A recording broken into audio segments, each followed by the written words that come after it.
আরশোলা দেখে ভয় পালিয়ে আসে না।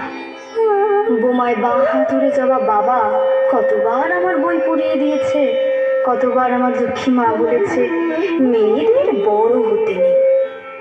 মা, আমি ইউরোপ থেকে ডাক পেয়েছি, এই দেখো ইমেল, দলিত সম্মেলনে আমি পেপার পড়তে চলেছি। মা, আমি তোমার কৃষ্ণকলি মাহাতো, এমএ পিএইচডি।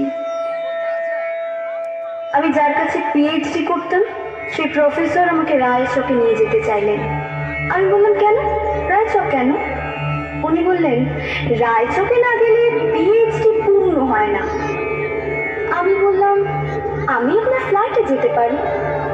উনি আজকে উঠে বললেন না না, আমার বাড়ি না। আমার পিএইচডি 1 বছর পিছিয়ে গেল। আমি ফোন করলাম, স্যার আমি রায়চকে যাব। হোটেলের ঘরে তিনি আমার মুকুট মণিপুরে হাত দিলেন, আমার সাঁওতাল পরগনার হুক খুলে ফেললেন, হা হয়ে দেখতে থাকলেন আমার বাঁকুড়া, আমার পুরুলিয়া।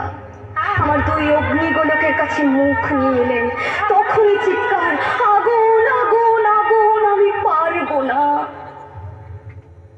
সেদিন আমার প্রফেসর আমাকে ফেলে পালিয়ে গেলেন। আমি কৃষ্ণকলি মাহাতো, এমএ পিএইচডি। কত কষ্ট করে, কত অপমান সহ্য করে জঙ্গলে রাত জেগে বই পড়ে আমি এখানে এসেছি। কেউ আমাকে জায়গা ছেড়ে দেয়নি, কেউ কাউকে জায়গা ছেড়ে দেয় না, না পুরুলিয়ায় না কলকাতায়। মা, আমি চেকিং করে ভেতরে এলাম। মা, আমি ইমিগ্রেশনে দাঁড়িয়ে। বাবাকে দেখে রেখো, মানুষটার একটা হাত নেই। অফিসার আমার নাম উচ্চারণ করলেন, কৃষ্ণকলি মাহাতো। আমি বিমানের সিঁড়িতে উঠছি না, বিমান সিঁড়ি তো আমাকে ম্যাডাম বললো, আমাকে আমার নাম্বারে নিয়ে গিয়ে বসালো। আমি সিট বেল্ট বেঁধে ফেললাম। প্লেন রানওয়ে ধরে দৌড়াতে শুরু করেছে।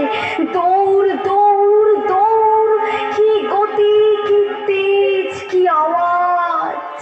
আমার মনে হলো বিমান রানওয়ে ধরে দৌড়চ্ছে না, দৌড়চ্ছি আমি আমি আমি আমি কৃষ্ণকলি মাহাতো, এমএ পিএইচডি।